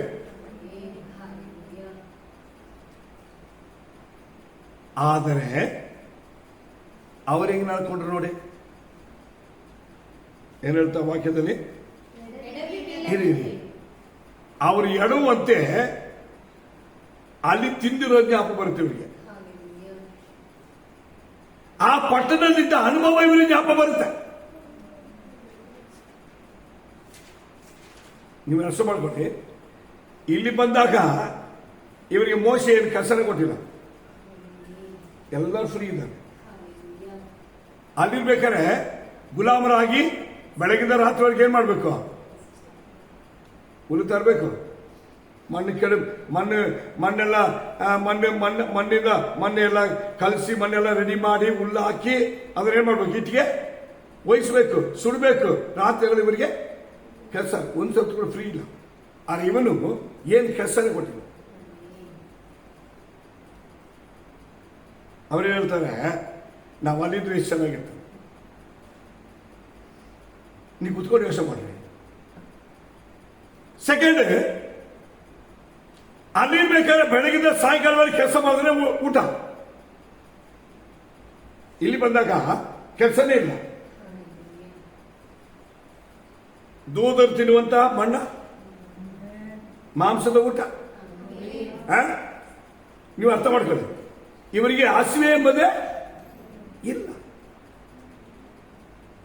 ಆಮೇಲೆ ಅಲ್ಲಿ ಆದ್ರೂ ಹೋಗ್ಬಿಟ್ಟು ಪಾತ್ರೆ ತಗೊಂಡು ಹೋಗ್ಬಿಟ್ಟು ನೀರು ತಗೊಂಡ್ಬಂದು ಇಟ್ಕೊಂಡಿದ್ದು ಮತ್ತೆ ಸ್ನಾನ ಮಾಡಿಲ್ಲ. ಇಲ್ಲಿ ಅವರ ಇರುವ ಗುಡಾರದಲ್ಲಿ ಸ್ವಲ್ಪ ಏನ್ ಮಾಡ್ತಾರೆ, ನೀರು ನದಿ ಆಗಿ ಹೋಗುತ್ತೆ, ಎಲ್ಲ ಅವರವ್ರ ಮನೆ ಹತ್ರ ಹೋಗುತ್ತೆ ನೀರು. ನೀವು ಅರ್ಥ ಮಾಡ್ಕೊಳ್ಳಿ, ನೀರು ಕೂಡ ಹೋಗಿ ತಗೊಂಬರ್ಲಿಕ್ಕೆ ಇವ್ರ ಕೆಲಸ ಇಲ್ಲ. ಏನ್ ಹೇಳ್ತಾರೆ ಇವರು? ಏನ್ ಹೇಳ್ತಾರೆ ಗೊತ್ತಾ? ಇಲ್ಲಿ ಪರಲೋಕದ ಮನ್ನಾ ಕೊಟ್ರೆ, ಮಾಂಸದ ಆಹಾರ ಕೊಟ್ರೆ ಎಲ್ಲ ತಿಂತಾರೆ. ನೀವು ಅರ್ಥ ಮಾಡ್ಕೊಳ್ಳಿ, ತುಂಬಾ ಟೇಸ್ಟ್ ಇದೆ. ಭೂಮಿಯಲ್ಲೇ ಇರುವಂತ ಆಹಾರಕ್ಕಿಂತ ಮೇಲಾಗಿರುವ ಟೇಸ್ಟ್ ಇರುವ ಆಹಾರ ಅದು. ದೇವದೂತ ತಿನ್ನುವ ಇದು ಕೊಟ್ಬಿಟ್ರೆ ಅವ್ರು ಯಾರ ಮೇಲೆ ಆಸೆ? ಈಗಿನ ದೇಶದಲ್ಲಿದ್ದ. ಇವತ್ತು ದೇವರು ಪರಲೋಕ ರಾಜ್ಯಕ್ಕೆ ನಾನು ಕೊಂಡು ಹೋಗ್ತೀನಿ. ಈ ಶೋಧನೆ, ನಷ್ಟ, ಈ ಪ್ರಪಂಚ ಎಲ್ಲ ಕಷ್ಟ ಭಾರ ಎಲ್ಲ ನನ್ನ ಮೇಲೆ ಹಾಕ್ಬಿಡಂದ್ರೆ ಇವತ್ತು ಜನರಿಗೆ ಇದು ಕಷ್ಟ. ಈಗ ನಮಗೆ ಭಾರ, ಕಷ್ಟ, ಸಾಲ, ತೊಂದರೆ ಬಂತಂತ ನಾವೆಲ್ಲ ತಗೊಂಡೋಗಿ ಇದನ್ನು ತೀರ್ಸಪ್ಪ, ಇದಕ್ಕೆ ಅವಕಾಶ ಇದೆ, ನಾವು ಮನುಷ್ಯರ ಹತ್ರ ಆದಾಯ ಕುಡಿತೀವಿ. ಬೈಬಲ್ ಹೇಳ್ತದೆ, ದಾವೀದ ರಾಜ ಹೇಳ್ತಾನೆ, ನನ್ನ ಸಹಾಯ ಎಲ್ಲಿಂದ ಬರುತ್ತೆ? ಸಹಾಯ ಎಲ್ಲಿಂದ ಬರುತ್ತೆ? ಈಗ ಅವನು ಹೇಳ್ತಾನೆ, ನನಗೆ ಸಹಾಯ ಬರುತ್ತೆ, ಎಲ್ಲಿಂದ ಬರುತ್ತೆ? ಆಕಾಶ ಭೂಮಿ ಉಂಟು ಮಾಡಿದ. ಆಗ ಅವರಿಂದ ಬರ್ಬೇಕಂದ್ರೆ ಇವನು ಯಾರ ಮೇಲೆ ಭರವಸೆ ಬೆಳಿಬೇಕು? ನಾವು ಗೊತ್ತಾ, ಇಲ್ಲಿ ಪ್ರೇಯರ್ ಮಾಡ್ತೀವಿ, ಅವ್ರ ಹತ್ರ ಇವ್ರ ಹತ್ರ ಅವ್ರ ಮಾತು ಕೇಳಿ ಇವ್ರ ಮಾತು ಕೇಳಿ ನಡೀತೀವಿ. ಈ ದಾವಿದನು ಅವನು ಹೇಳ್ತಾನೆ, ದೇವರೇ ನೀನ್ ನನಗೆ ಜೀವ, ನೀನ್ ನನಗೆ ಕೋಟೆ, ನೀನ್ ನನಗೆ ಬಂಡೆ, ನೀನ್ ನನಗೆ ಸಹಾಯಕನು, ನೀನ್ ನನ್ನ ಬಲ. ಅವನೇನ್ ಹೇಳ್ತಾನೆ? ಇವತ್ತು ಎಲ್ಲರೂ ಹೇಳ್ತಾರೆ ದೇವರು ನಮ್ಗೆ ಬಲ. ಯಾರು ಬಲವಾಗಿದ್ದಾರೆ? ಜನದಿಂದ ಹೋಗೋದು, ಹಣದಿಂದ ಹೋಗೋದು, ನೆಂಟರಿಂದ ಹೋಗೋದು, ಸ್ನೇಹಿತರಿಂದ ಹೋಗೋದು, ಅವಳಿಂದ ಇವಳಿಂದೆಲ್ಲ ಹೋಗ್ಬಿಟ್ಟು ದೇವ್ರು ನನಗೆ ಸಹಾಯ ಅಂತ ನೀನು ಕೈ ಎತ್ಬಿಟ್ಟು ದೇವ್ರ ಸಹಾಯ. ಅದು ಹೇಳ್ತಾನೆ, ನನ್ನ ಸಹಾಯ ಎಲ್ಲಿಂದ ಬರುತ್ತೆ? ನೀವು ಗಮನಿಸೋಡಿ. ಇನ್ನೊಂದು ಸ್ಥಳದಲ್ಲಿ ಬಲು ಇಕ್ಕಟ್ಟಿಗೆ ಸಿಕ್ಕೊಳ್ತಾನೆ. ಎಲ್ಲರೂ ಇವನ್ನ ಕಲಿಸ್ಕೊಳ್ಬೇಕಂತ ರೆಡಿ ಇದ್ದಾರೆ.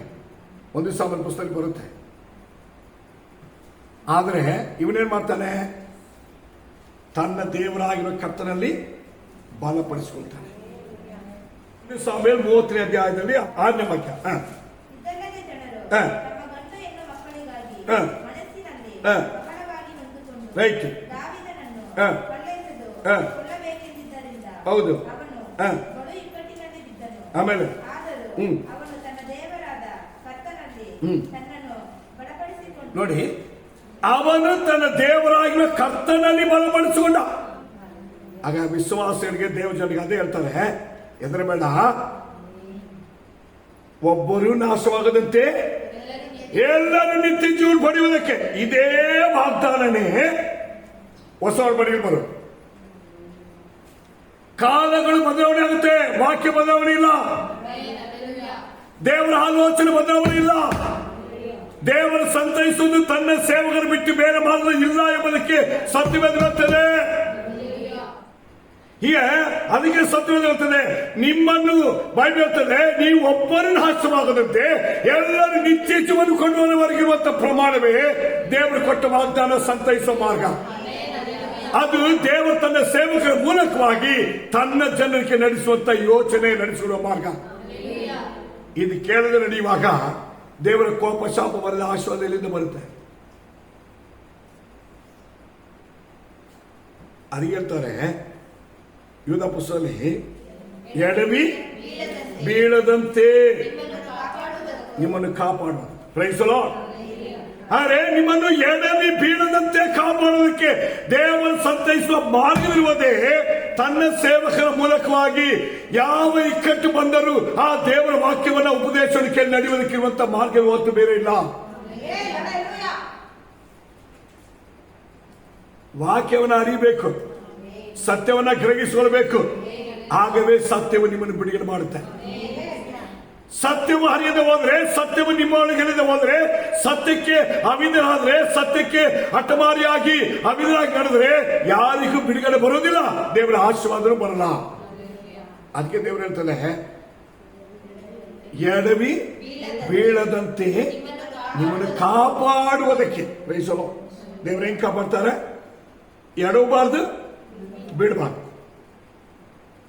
ಫಸ್ಟ್ ಬೀಳೋದು ನೇರವಾಗಿ ಬೀಳಲ್ಲ, ಫಸ್ಟ್ ಎಡೋದು, ಆಮೇಲೆ ಬೀಳೋದು.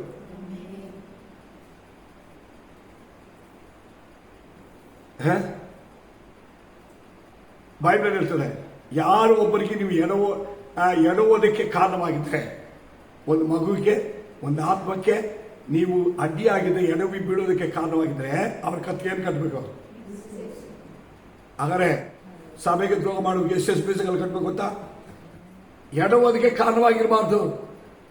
ಅದಕ್ಕೆ ದೇವರು ಹೇಳ್ತಾರೆ, ಎಡವಿ ಬೀಳದಂತೆ ನಿಮ್ಮನ್ನು ಕಾಪಾಡುವುದಕ್ಕೆ ಶಕ್ತನಾಗಿರುವ ದೇವರು. ಹಾಗಾದ್ರೆ ನಮ್ಮನ್ನು ಕಾಪಾಡೋದಕ್ಕೆ ಶಕ್ತನು ಯೇಸು ಒಬ್ಬರೇ. ನಮ್ಮನ್ನು ಕಾಪಾಡೋದಕ್ಕೆ ನಮ್ಮ ಕರ್ತನಾಗಿರುವ ದೇವರು ಒಬ್ಬರೇ. ಆ ದೇವರ ಸನ್ನಿಧಿಯಲ್ಲಿ ದೇವರ ನಿನ್ನನ್ನು ಕಾಪಾಡಿ ಸಾಕು ಎಂಬುದಾಗಿ ನಿಂತರೆ ಅವರ ಮುಖವನ್ನು ಚಿನ್ನ ಕೆಡವುವುದಿಲ್ಲ, ಅವರನ್ನ ಈ ಭೂಮಿಯಲ್ಲಿ ಯಾವ ಶಕ್ತಿ ಕೆಡಬೇಕಾಗಲ್ಲ. ಅದು ದೇವರ ಚಿತ್ತ. ಎರಡನೇದಾಗಿ ಜ್ಞಾನೋಕ್ತಿಗಳಲ್ಲಿ ಸಾಲ್ಮೋನ್ ಹೇಳ್ತಾನೆ, ನೋಡ್ರಿ, 3ನೇ ಅಧ್ಯಾಯ 26ನೇ ವಾಕ್ಯ. ಕರ್ತನು ನಿನ್ನ ಭರವಸೆಗೆ ಹ. ಆಧಾರನಾಗಿದ್ದು ಹ್ಮ್. ನಿನ್ನ ಕಾಲು ಹ್ಮ್. ಪಾಶಕ್ಕೆ ಸಿಕ್ಕದಂತೆ ಹಾ. ನಿನ್ನನ್ನು ಕಾಪಾಡುವನು. ನಿನ್ನ ಕಾಲು ಪಾಶಕ್ಕೆ ಸಿಕ್ಕದಂತೆ ಕಾಪಾಡೋದು. ದೇವರು ಯಾರನ್ನು ಕಾಪಾಡ್ತಾರ? ಕಾಲು. ಈ ಕಾಲಿಗೆ ಪ್ರೇಯರ್ ಮಾಡ್ತಾರ? ಯಾರು ಕಾಲಿಗೆ ಪ್ರೇಯರ್ ಮಾಡ್ತಾರೆ? ದೇವರೇ, ನಾನು ಈ ವಾರ ಇಲ್ಲ, ಈ ತಿಂಗಳೆಲ್ಲ ನಿನ್ನ ವಾಕ್ಯ ಮೇಲೆ ನಡಿಬಾರ್ದು, ನಿನ್ನ ಸೇವಕರ ಮಾತು ಮೇಲೆ ನಡಿಬಾರ್ದು, ನಿನ್ನ ಸಭೆಗೆ ವಿರುದ್ಧವಾಗಿ ನಡಿಬಾರ್ದು. ದೇವರೇ, ನೀನು ಮಾಡಿದ ಉಪಹಾರ ತಕ್ಕಾಗಿ ನಡಿಬೇಕು, ನನ್ನ ಕಾಲ ದಾರಿ ತಪ್ಪಬಾರ್ದು. ಯಾವ ಪ್ರೇಯರ್ ಮಾಡ್ತಾರೆ? ಕೇಳ್ತಾರೆ, ಏನಂತ ಪ್ರೇಯರ್ ಮಾಡಬೇಕು ನಾವು? ಏನಂತ ಪ್ರೇಯರ್ ಮಾಡಬೇಕು ಕೇಳಿ. ನಾನು ಈ ವಾರದೆಲ್ಲ ಜನರ ಹತ್ರ ಯಾರ್ಯಾರ ಜೊತೆಗೆ ಹೆಂಗೆ ತಿರುಗಿದೆ, ಆದ್ರೆ ದೇವರ ಹಾಲಕ್ಕೆ ಹೋಗಿದ್ದೀನ, ದೇವರ ಸೇವಕರೆಲ್ಲ ಪ್ರಕಾರ ನಡ್ಕೊಂಡ, ನಾನು ಯಾರ್ಯಾರ ಮಾತು ಕೇಳಿ ಹೇಗೋ ನಡೆದೆ, ದೇವ್ರ ವಾಕ್ಯದಲ್ಲಿ ನಡೆದ. ನಿನ್ ಕಾಲ ನೀವು ಪರಿಶೋಧನೆ ಮಾಡಿ, ಕಾಲಿಗೆ ಪ್ರೇಯರ್ ಮಾಡಿ. ಸೊಲೊಮೋನ್ ಎಂದು ಏನಂತ ಗೊತ್ತಾ?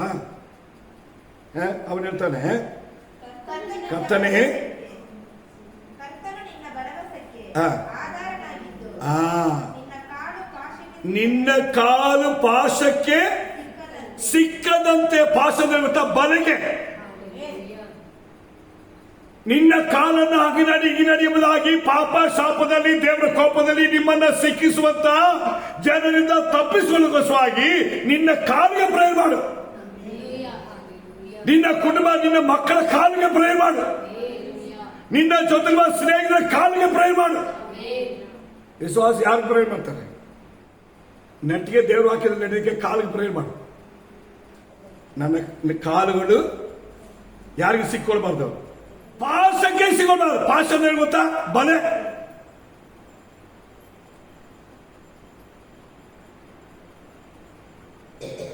ಸರಿ, ದಾವೀದ ರಾಜ ಏನಂತ ಪ್ರೇಯರ್ ಮಾಡ್ತಾನೆ? ನನ್ನ ಕಾಲು ಕಲ್ಲಕ್ಕೆ ತಗಲದಂತೆ. ನೋಡಿ, ಅಪ್ಪ ಹೆಂಗೆ ಪ್ರೇಯರ್ ಮಾಡ್ತಾನೆ, ಮಗ ಹೆಂಗೆ ಪ್ರೇಯರ್ ಮಾಡ್ತಾನೆ. 1 ಸಾಮುವೇಲ ಪುಸ್ತಕ 2ನೇ ಅಧ್ಯಾಯ 9ನೇ ವಾಕ್ಯ. ಹಾ, ನೋಡಿ, ದೇವರು ಯಾರು ಹೆಜ್ಜೆ ಕಾಪಾಡ್ತಾರೆ? ದೇವರಲ್ಲಿ ಭಯಭಕ್ತಿ ಉಳ್ಳವರಾಗಿ ನಡೆಯುವವರಿಗೆ, ಊರು ತಿರುಗುವವರಿಗೆ, ಜನರ ಹತ್ರ ತಿರುಗಿ ದೇವರ ವಾಕ್ಯಕ್ಕೂ ದೇವರ ನಾಮಕ್ಕೆ ವಿರುದ್ಧವಾಗಿ ನಡೆಯುವವರಿಗೆ, ಮಾತಾಡುವವರಿಗೆ, ಕೆಲಸ ಹೋಗುವ ಈ ಕಳ್ಳರಿಗೆ ಯಾರಿಗೂ ದೇವರಿಗೆ ಸಹಾಯ ಮಾಡಲ್ಲ. ಯಾರಿಗೆ ಮಾಡ್ತಾರೆ? ತನ್ನಲ್ಲಿ ದೇವರಲ್ಲಿ ಭಯಭಕ್ತಿ ಉಳ್ಳವರಾಗಿರುವ ಜನರಿಗೆ. ಅದಕ್ಕೆ ದೇವರಿಗೆ ಭಯಪಡ ಕೇಳೋದು. ಹಣಕ್ಕೆ, ಜನಕ್ಕೆ, ಪದವಿಗೆ, ಸ್ನೇಹಿತರಿಗೆ ಭಯಪಡಬೇಡ, ಲೋಕಕ್ಕೆ ಭಯಪಡಬೇಡ, ದೇವರಿಗೆ ಭಯಪಡುತ್ತಿಲ್ಲ. ಅದಕ್ಕೆ ಹೇಳೋದು, ದೇವರಿಗೆ ಭಯಪಟ್ರೆ ನಿನ್ನ ಪಾದಗಳನ್ನು, ಹೆಜ್ಜೆಗಳನ್ನು ಏನ್ ಮಾಡ್ತಾರೆ? ದೇವರು ಕಾಪಾಡ್ತಾರೆ. ಅವಾಗ ಮಕ್ಕಳಿಗೆ, ಅವನ ಮಕ್ಕಳಿಗೆ, ಗಂಡಂದಿರಿಗೆ, ಒಂದು ವೇಳೆ ಸಹೋದರಿಗೆ ಒಡಹುಟ್ಟಿದವರಿಗೆ ನೀವೇನಂತ ಹೇಳ್ರಿ? ನೀವು ದೇವರಲ್ಲಿ ಭಯಭಕ್ತ ನಡೀರಿ, ನಿಮ್ಮ ಪಾದಗಳನ್ನು ದೇವರು ಕಾಪಾಡ್ತಾರೆ, ನಿಮ್ಮ ಮಾರ್ಗವನ್ನು ಕಾಪಾಡ್ತಾರೆ. ಅದನ್ನು ಬಿಟ್ಟು ಅವ್ರ ಜೊತೆಗೆ ಸೇರಿ ನಡಿ, ಇವ್ರ ಜೊತೆಗೆ ಸೇರಿ ನಡಿ, ಅವ್ರಂಗೆ ನಡಿ, ಇವ್ರಂಗೆ ನಡಿ, ಅವ್ರು ನೋಡಿ ನಡಿ ಅಂದ್ರೆ ಇವರನ್ನು ಕಾಪಾಡಕ್ಕೆ ಯಾರು ಬರ್ತಾರೆ? ಯಾರು ಬರೋದು?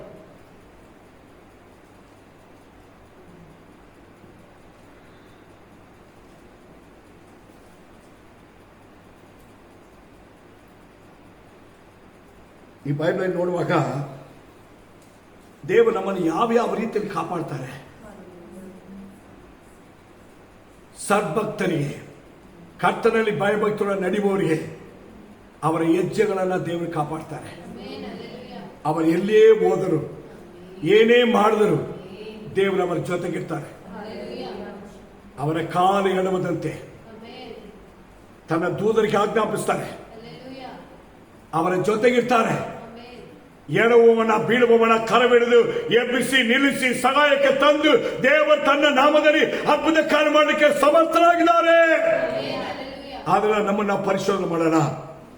ದೇವರು ನಮ್ಮನ್ನ ಯಾವ್ಯಾವ ವಿಧದಲ್ಲಿ ಕಾಪಾಡ್ತಾರೆ.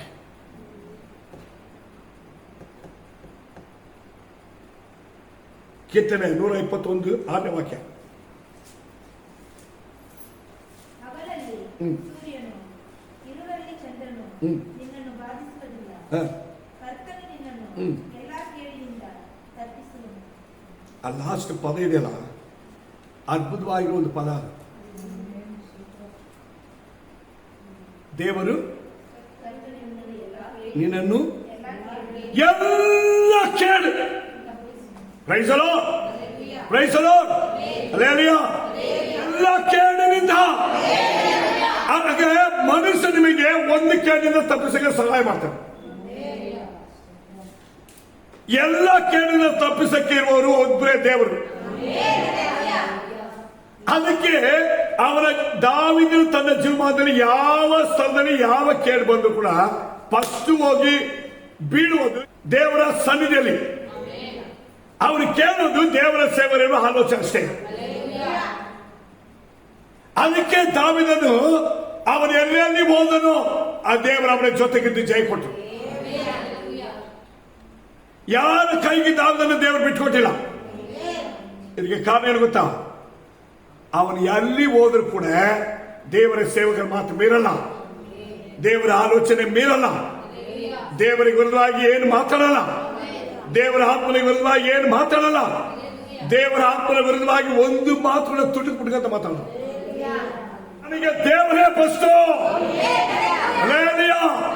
ಆದರೆ ದೇವರಲ್ಲಿ ಭಯಭಕ್ತರಾಗಿ ನಡೆಯುವವರನ್ನ ಯಾರು ದೇವರನ್ನು ಫಸ್ಟ್ ಇಟ್ಟುಕೊಂತಾರೋ ದೇವರು ಹೇಳ್ತಾರೆ ಅವರನ್ನ ನಾನು ಎಡವದಂತೆ ಕಾಪಾಡುವ ದೇವರು, ಅವರು ಬೀಳದಂತೆ ಕಾಪಾಡುವ ದೇವರು, ಅವರು ಎಲ್ಲಿ ಹೋದ್ರೆ ಎಲ್ಲ ಕಟ್ಟಂತ ಕಾಪಾಡುವ ದೇವರು. ಅಂತ ದೇವರು ನಂಬಿರುವ ನಾವು ನನಗೆ ದೇವರು ಸಾಕಂತಿದ್ದಾರೆ, ದೇವರ ಸೇವಕರೆನ್ನುವ ಆಲೋಚನೆ ಸಾಕಂತಿದ್ದಾರೆ, ನನಗೆ ಪರಲೋಕ ದೇವರು ಸಾಕಂತಿದ್ದಾರೆ. ನಮ್ಮನ್ನು ಸೋಲಿಸೋದಕ್ಕೆ ಭೂಮಿಯಲ್ಲಿ ಯಾವ ಶಕ್ತಿ ಇಲ್ಲ, ವ್ಯಕ್ತಿ ಇಲ್ಲ. ಹೆದರಬೇಡ್ರಿ.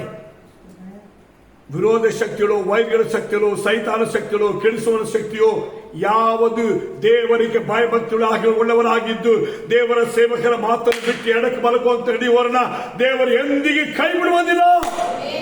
ಅವರ ಒಬ್ಬರಾದ ನಾಶವಾಗದಂತೆ ನಿತ್ಯ ಜೀವನ ಪಡೆಯುವ ತನಕ, ನಿತ್ಯ ರಾಜ್ಯದಲ್ಲಿ ಕೊಂಡೊಯ್ಯುವ ತನಕ ದೇವರವರು ತಳ್ಳುವುದಿಲ್ಲ, ಕೈ ಬಿಡುವುದಿಲ್ಲ. ನಮ್ಮನ್ನ ಪರಿಶೋಧನೆ ಮಾಡೋಣ. ಪರಲೋಕದ ದೇವರು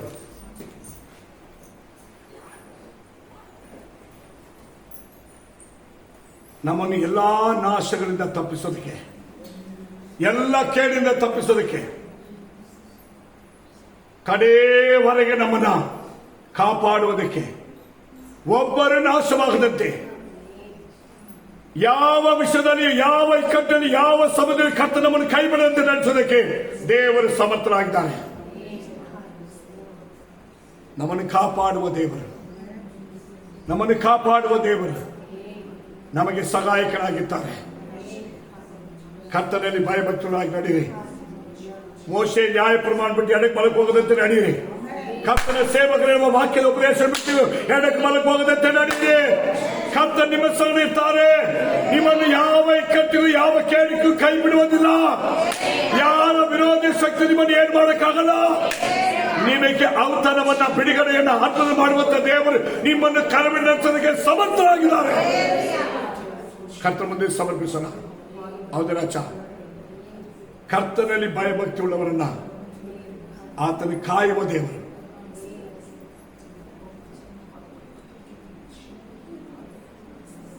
ಯಾವ ಕೇಡಿನ ಬಲೆಯಲ್ಲಿ ಸಿಕ್ಕದಂತೆ, ದುಷ್ಟನ ಬಲೆಯಲ್ಲಿ ಬೀಳದಂತೆ, ವಂಚಿಸುವ ಸೈತಾನ ಬಲಕ್ಕೆ ಬೀಳದಂತೆ, ಈ ಲೋಕದ ಯಾವ ನಾಶ ಮೋಸದ ಮೂಲಕವಾಗಿ ಆ ಬಲೆಯಲ್ಲಿ ಸೈತಾನ ನಿನ್ನ ಜನರನ್ನು ಬೀಳಿಸದಂತೆ ತನ್ನ ಮಕ್ಕಳನ್ನ ಕಾರ್ಯ ನಡೆಸೋದಕ್ಕೆ ಸಮರ್ಥರಾಗಿರುವ ದೇವರಿದ್ದಾರೆ. ಹೆದರಬೇಡ್ರಿ. ನೀವೊಬ್ಬರಾಗಿದ್ದರೂ ಸರಿ, ಒಂದು ಕುಟುಂಬ ಆಗಿದ್ದರೂ ಸರಿ, ಒಂದು ವೇಳೆ ಯೆಹೋಶುವ ಕಾಲ ಬಗ್ಗೆ ಒಬ್ಬೊಬ್ಬರಾಗಿದ್ದರೂ ಸರಿ, ಮೋಶೆ ನ್ಯಾಯ ಪ್ರಮಾಣವನ್ನು ಅನುಸರಿಸಿ ನಡೆಯುವವರನ್ನ ದೇವರು ಎಂದಿಗೂ ಕೈ ಬಿಡುವುದಿಲ್ಲ. ಎಂದಿಗೂ ಅವರನ್ನು ಯಾವ ಇಕ್ಕಟ್ಟಿಗೆ ಸಿಲುಕುವುದಿಲ್ಲ.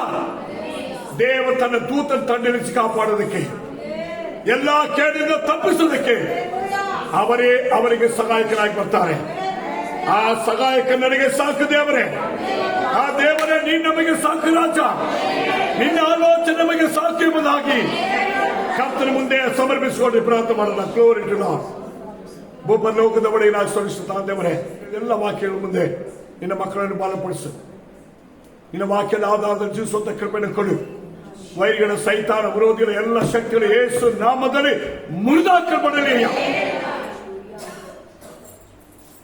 ನಿನ್ನ ನೀತಿಯನ್ನು ನೆರವೇರಿಸುವವರಾಗಿ, ನಿನ್ನ ಸತ್ಯವನ್ನು ಅನುಸರಿಸುವವರಾಗಿ, ನಿನ್ನಲ್ಲಿ ಭಯಭಕ್ತಿ ಉಳ್ಳವರಾಗಿ ನಡೆದು ಯಾವ ಕೆಡುಕನು, ಯಾವ ಕೇಡು, ಯಾವ ಇಕ್ಕಟ್ಟುಗಳು ನಿನ್ನ ಮಕ್ಕಳಿಗೆ ಸಂಭವಿಸದಂತೆ ಸಕಲ ಕಾರ್ಯಗಳಿಗೆ ಸಹಾಯಕರಾಗಿ ಬರುವಂತಹ ದೇವರ ನೀನು ನಿನ್ನ ಜನರನ್ನು ಬಲಪಡಿಸು. ನಿನ್ನ ಮಕ್ಕಳಿಗೆ ಸಹಾಯಕರಾಗಿರು ರಾಜ. ಒಬ್ಬೊಬ್ಬರನ್ನು ಕಾರ್ಯವನ್ನು ನಡೆಸು, ನಿನ್ನ ಬಂದಲ್ಲಿ ತುಂಬಿಸು. ನೀನು ಹಾಗೆ ಮಾಡೋದಕ್ಕಾಗಿ ಸ್ತೋತ್ರ ಯೇಸು ನಾಮದಲ್ಲಿ ತಂದೆ. Amen, amen.